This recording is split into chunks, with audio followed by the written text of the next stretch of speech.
All right, let's talk about the Pearson test of English. If you've ever looked at it and just felt totally lost, you are definitely not alone.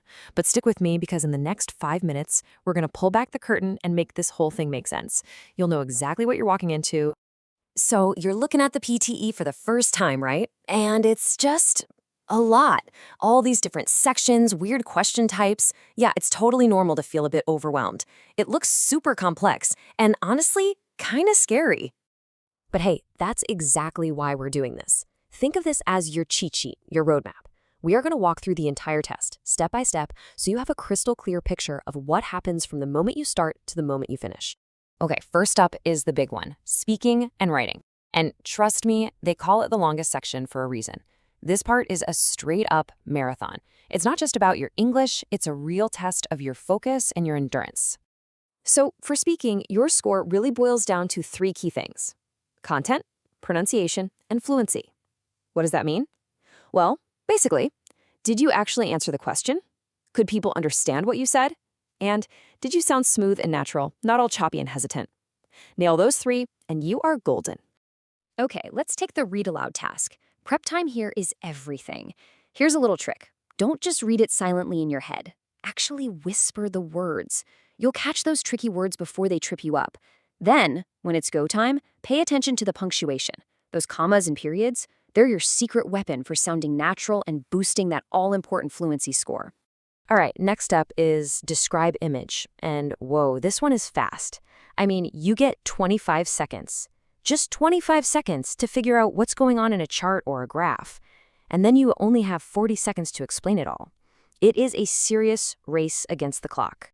For the answer short question part, the golden rule is keep it simple. Seriously, you only need a word or two. If the question is something like, what vehicle takes sick people to the hospital? You just say, an ambulance. That's it. Don't waste your breath on a full sentence. Just be quick and direct. All right, let's switch gears and move on to section 2, reading. Now, here's the thing about the reading section. It's not really about being the fastest reader in the room.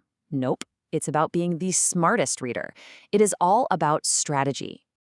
And this is exactly why strategy is so important. See that big -1? Yeah, that's what you get for a wrong answer on some of these questions. It's a penalty. That means just guessing wildly can actually drag your score down. You've got to be strategic. So what's the right way to do it? Well, what you don't want to do is read every single word of the passage and then just take a wild guess. The pro move is to skim it first, get the general idea, then read the actual question.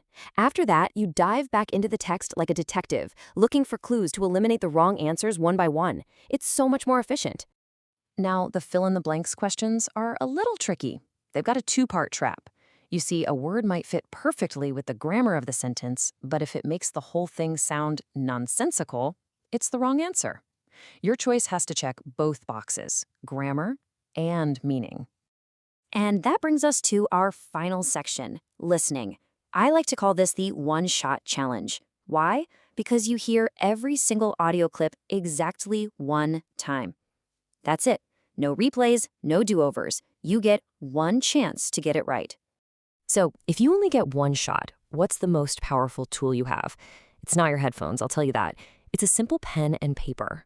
Seriously, taking notes isn't just a good idea here, it's absolutely essential.